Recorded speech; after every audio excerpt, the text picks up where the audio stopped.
Caso Salim Miguel estivesse vivo, certamente ele seria entrevistado para essa série.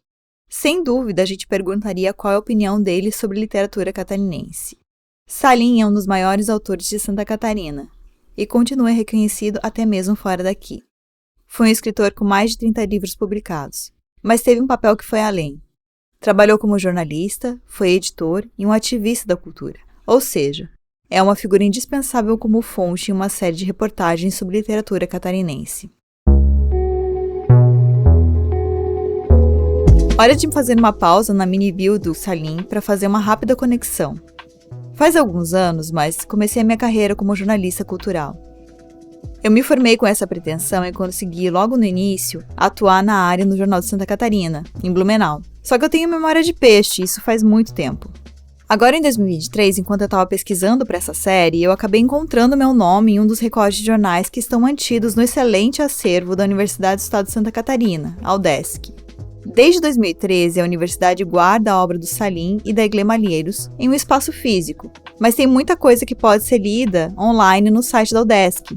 E naquele tanto de informações, naquele recorte de jornal, eu encontrei uma entrevista que eu fiz com o Salim em 2008. E lá ele respondia a pergunta essencial para essa série. Eu gosto mais de falar literatura de Santa Catarina do que literatura catarinense. Tolstói dizia: fala bem da tua aldeia e estarás falando para o mundo. Todo escritor não quer ser apenas de sua aldeia, do seu estado. A pretensão é maior, quer ser do seu país e, se possível, lido em outros lugares também.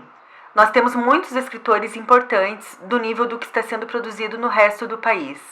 Infelizmente, nunca tivemos uma política de apoio à nossa cultura em geral, não só à literatura.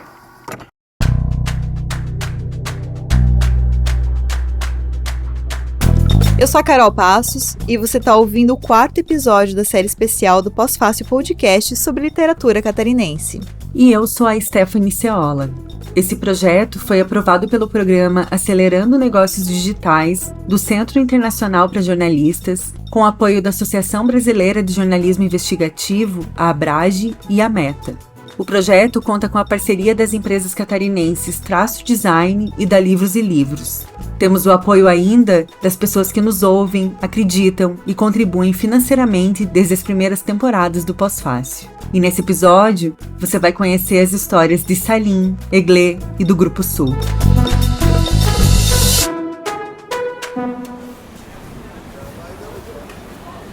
Salim Miguel nasceu no Líbano em 1924 e chegou ao Brasil com 3 anos de idade.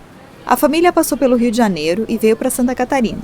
Depois de morar em São Pedro de Alcântara e Antônio Carlos, eles se fixaram em Biguaçu, também na região da Grande Florianópolis, onde o pai do Salim abriu um pequeno comércio.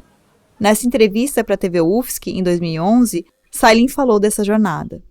Eu sou um líbano-biguaçuense, porque tenho 84 anos de Brasil e 3 de Líbano. E é uma coisa curiosa, porque quando minha família saiu de Kfar Sorum, uma pequena cidade no Líbano, o destino era os Estados Unidos, onde minha mãe tinha 3 irmãos e nós iríamos para lá. Ela ia cuidar de alguma coisa e o meu pai ia ser professor de primeiras letras dos não sei quantos centenas ou milhões de libaneses que viviam nos Estados Unidos. Por uma dessas circunstâncias, o misto de acaso e de maktub, em Marsella teve um contratempo e meu pai se lembrou que tinha uma irmã morando no Rio de Janeiro. Resolveu que viríamos para o Rio, porque o dinheiro estava acabando, e do Rio iríamos para os Estados Unidos. Chegamos aqui e tanto meu pai e um pouco minha mãe não quiseram mais sair do Brasil. Maktub é uma palavra em árabe que significa algo como destino, aquilo que estava predestinado a acontecer. Salim usava bastante esse termo, e talvez atribuísse a isso seu desempenho nas letras. Ele teve uma vida dedicada às palavras. Em literatura, eu conheço absolutamente tudo. Eu fui sócio de gráfica, de distribuidora de livros, de livraria, fui editor, escrevo livros e sobre livros. Então, se há uma área em que eu tenho alguma experiência e me beneficiei quando comecei a escrever os meus livros dessa experiência, foi tanto no jornalismo quanto na literatura. Salim começou a escrever super cedo em jornais locais e publicou seu primeiro livro nos anos 50. Mas antes disso, muita coisa aconteceu. Naquela década de 1940, ele foi um dos responsáveis pela criação do Grupo Sul, um marco do modernismo em Santa Catarina. Foi nessa mesma época que ele conheceu a Eglê Malheiros, militante de esquerda, intelectual e também escritora e professora. Foi com ela que ele se casou. Eles tiveram uma vida incrível marcada pela vasta produção cultural e também pela luta política. Se você abrir um livro do Salim, vai encontrar nas dedicatórias o nome da Eglê. Para ele, a vida e obra se misturavam o tempo todo. Não há livro nenhum, por mais diferente que seja, que não tenha um pouco do autor. Eu não escrevo autobiografia nem biografia, mas eu trabalho em cima da minha experiência e da experiência dos outros. Eu incorporo nos meus livros muito do meu trabalho de jornalista. Por exemplo, tem personagens ou protagonistas de livros meus que são resultado de 3 ou 4 pessoas, e outras ocasiões são ou coisas que me contaram, ou palavras que eu ouvi, ou a imagem, ou um som. A Luciana Rassier, professora e pesquisadora, descreveu assim Salim Miguel e a obra dele no programa Livro em Cena, da TV UFSC.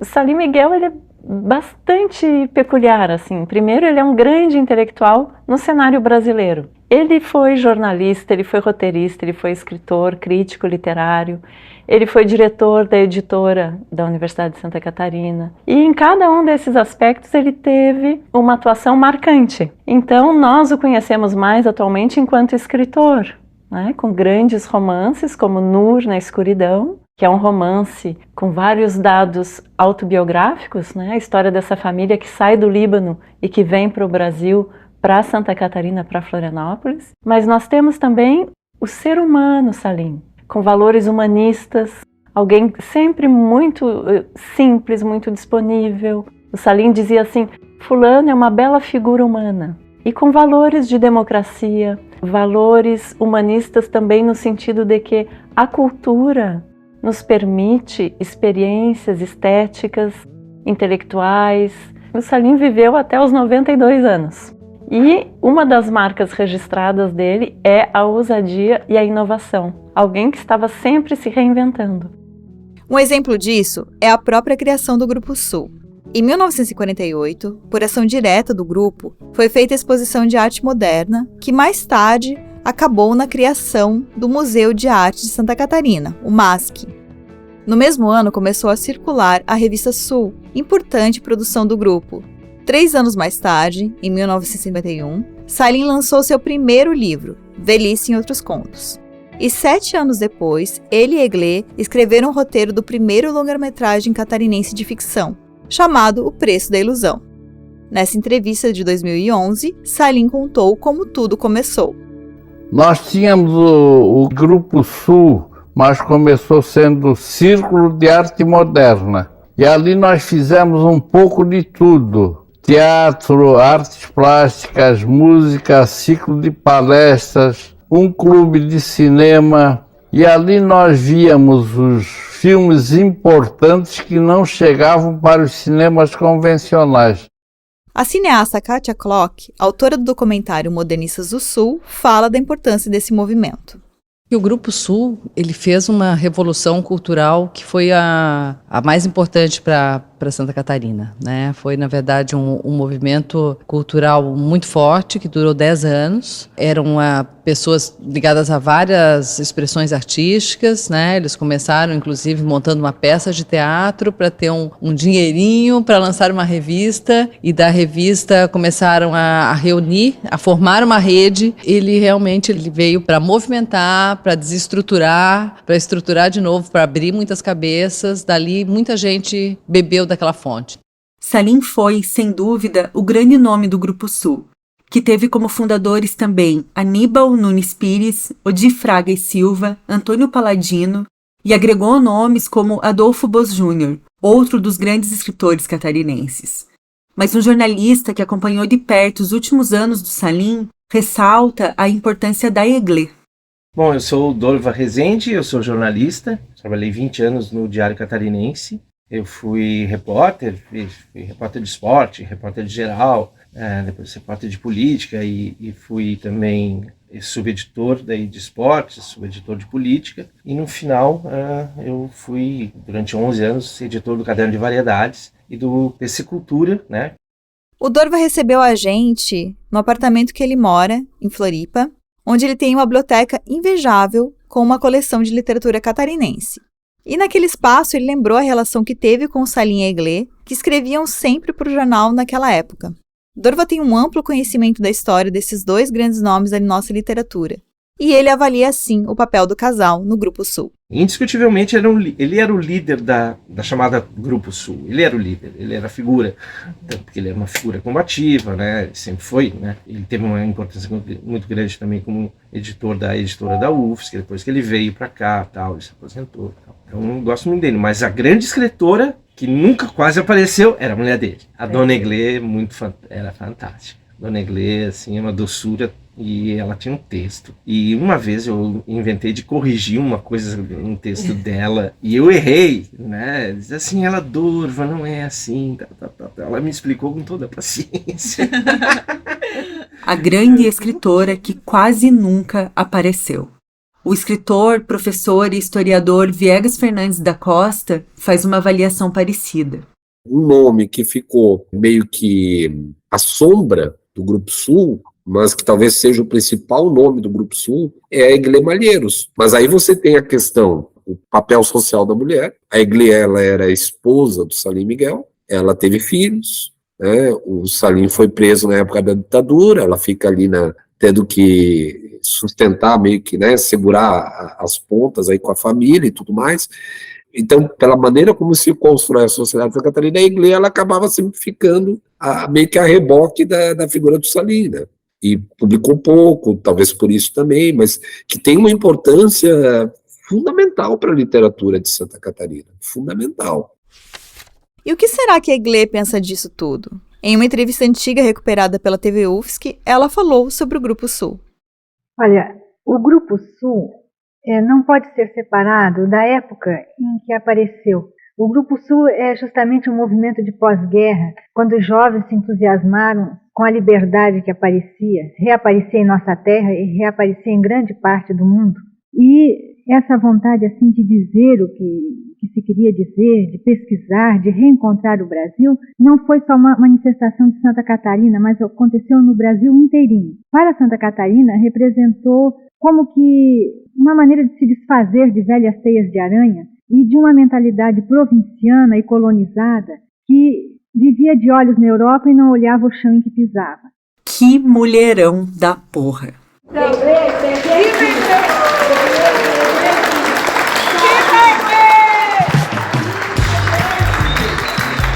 A Eglê nasceu em Tubarão, morou em Lages, estudou em Porto Alegre, em Joinville e retornou a Florianópolis aos 18 anos de idade, onde cursou a Faculdade de Direito de Santa Catarina. Ela foi a primeira mulher a se formar em Direito no estado. Em 1952, a Eglê publicou seu primeiro livro de poemas, chamado Manhã. A produção literária dela inclui ainda o livro infantil Desça Menino, de 1985, Vozes Veladas, de 1996 e Os Meus Fantasmas, de 2002. Em quantidade, está bem longe das mais de 3 dezenas de livros do Salim. Talvez pelas outras atividades que ocupavam a atenção da Eglê, talvez pelo fato de ser mulher e de tudo que isso carrega. O jornalista Dorva Rezende lembra da última entrevista que fez com ela para a revista Subtrópicos, que era publicada pela editora da UFSC entre 2013 e 2016. E ele explica como esses aspectos se relacionavam. Ela falando da vida dela, né, de como ela veio de Lages, o pai dela foi morto, foi assassinado, né, aí ela veio de Lages para cá, né, E ela, muito cedo, ela começou a dar aula e muito cedo ela entrou no Partidão. Ela era o ente político muito mais do que o Salim, né? Como não podiam prender ela, prenderam o Salim, porque ela era professora, ela é professora de quase todo mundo, dos políticos aqui também, né? Todo mundo passou pela mão dela ali no Instituto de Educação. E como não podia, ela é uma figura muito importante. Ela era o ente político do casal. Ela sempre foi a mais, né? Ela era do Partidão.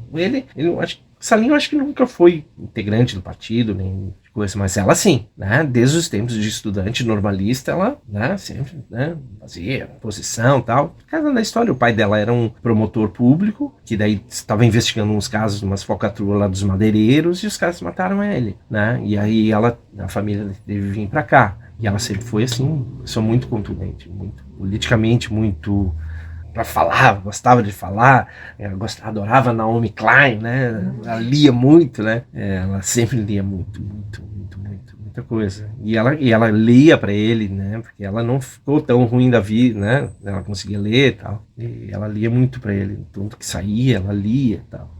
Ela revisava os textos dele, é óbvio. Ela sempre, professora, ela sempre revisou tudo que ele escreveu passava pela mão dela. Então eu acho que é uma literatura combinada, entendeu? Dos dois, assim. Ela é uma escritora sem obra, uma grande escritora sem obra, né? Pô, saiu espaços, algumas coisinhas dela, poemas, tudo, né? Conto aqui, outro acolá, mas ela é a grande escritora sem obra de Santa Catarina. Essa fala do Dorva resume bem a importância da Iglê na literatura e na política. E agora a gente precisa falar da prisão do casal na ditadura militar. Esse é o ponto de vista do Salim. O golpe militar é de 1º de abril. Eu fui preso no dia 2 de abril. No dia 3, arrombaram e queimaram a livraria Anita Garibaldi, que já não era mais minha, mas continuava sendo chamada Livraria do Salim. Estive preso durante 48 dias. Quando fui solto, eu tinha sido demitido do meu emprego na assessoria de imprensa do governador Celso Ramos, mas o outro emprego que eu tinha, que era chefe do escritório da Agência Nacional em Santa Catarina, que era um órgão federal, como o Brasil é um país surrealista, desse eu não fui demitido, fui transferido para o Rio. O Dorva também fala dessa história. Ele era muito relacionado e ele foi pro Rio, né? Quando ele saiu daqui, foi preso em 64. Ele conta no 1º de abril, né? O livro do golpe, né? Que ele conta que ele foi preso, como a dona Iglê foi presa em casa com os 4 filhos, né? E ele ficou 2 meses lá preso dentro do batalhão. Aí botaram fogo na antiga livraria dele, que não era mais dele, já tinha vendido a livraria. O livro 1º de abril, Narrativas da Cadeia, foi publicado em 94 pelo Salim, 30 anos depois do golpe. Talvez o tempo necessário para digerir o que aconteceu. A obra, que é quase um diário, tem a perspectiva dele sobre os dias em que Salim ficou preso. A jornalista Adriane Canaan, uma das idealizadoras do documentário Iglê, que foi lançado em 2023, conta o que aconteceu aquele dia a partir da perspectiva dela. Iglê estava em casa com 4 filhos pequenos no bairro Agronômica, em Florianópolis, quando vieram prendê-la. Era abril de 1964, dias após o golpe civil-militar. O marido, o escritor Salim Miguel, já estava detido. Uma vizinha veio socorrer os pequenos. Para distraí-los, levou-os passear de Kombi pela Ponte Hercílio Luz, no centro da capital catarinense. Acontece que Sônia, então com perto de 6 anos, tinha muito medo da ponte. Era de madeira e de vez em quando os pneus saíam dos trilhos. Eu tinha pavor. Então vejo que para me distrair da prisão da minha mãe, fui levada para um lugar que me dava muito medo. Quando voltamos para casa, a mãe já não estava mais. Conta Sônia Malheiros Miguel. A Iglê passou pouco tempo presa, mas esse episódio marcou para sempre a vida da família. Depois disso, o casal se mudou com os filhos para o Rio de Janeiro e continuou atuando no cenário cultural, agora para um público diferente. Lá, o Salim teve contato com nomes como Jorge Amado e a Iglê conta que ele até conseguiu algo raro, entrevistar Carlos Drummond de Andrade. Mas a perseguição durante a ditadura ainda promete render muita história. Ricardo Machado e Fernando Bopré, da Editora Humana, de Chapecó, estão trabalhando nisso. eu e o Beaupré estamos trabalhando num livro que é para sair esse ano ainda, sobre a prisão do Salim e da Aglé. Que nós encontramos arquivos assim, que ninguém conheceu ainda, nem o próprio Salim e a Aglé tem conhecimento. E aí a nossa ideia é publicar um livro arquivo, né? A gente está chamando Arquivos de Prisão, Salim e Aglé. E então a gente vai publicar a transcrição desses documentos e fazer uma apresentação, né? Dentro de uma chave assim, que a gente quer trazer para a editora de desarquivos, de desarquivar documentos do passado para trazer essa discussão para o presente. Quando a gente se dá conta de que essas pessoas foram silenciadas, que a livraria do Salim foi queimada, né? Que as pessoas foram presas, então, assim, o que nós vivemos hoje é resultado também disso, né? Desse processo de silenciamento, de esquecimento. Em 2024, será celebrado o centenário de Salim Miguel, e a gente espera que muitas novas histórias sobre ele e sobre a Aglé apareçam. Salim faleceu em 2016, aos 92 anos, em Brasília. A Aglé hoje mora na mesma cidade e em julho de 2023 completou 95 anos. E eu tenho certeza de que depois de ouvir tudo isso, a gente vai concordar que os dois continuam atuais e revolucionários. Maktub de novo. Era isso que o Salim queria. A minha literatura é definida por mim. Quem tem que falar da minha literatura são os críticos, mas eu tenho a pretensão de falar. Ela é marcada pela velhice, pela morte, tempo e memória. E tentar dar um retrato, espero que esse retrato tenha uma certa permanência para o futuro, da minha época e da minha gente.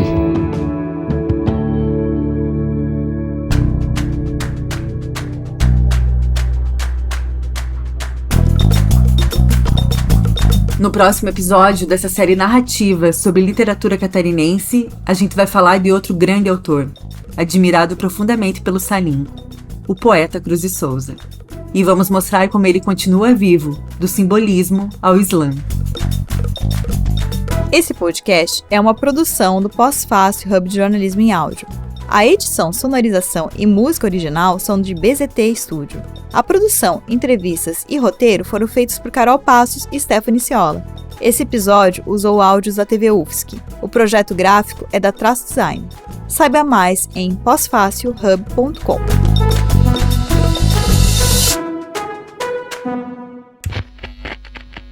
Esse podcast foi editado pela BZT e produzido por Pós-Fácil.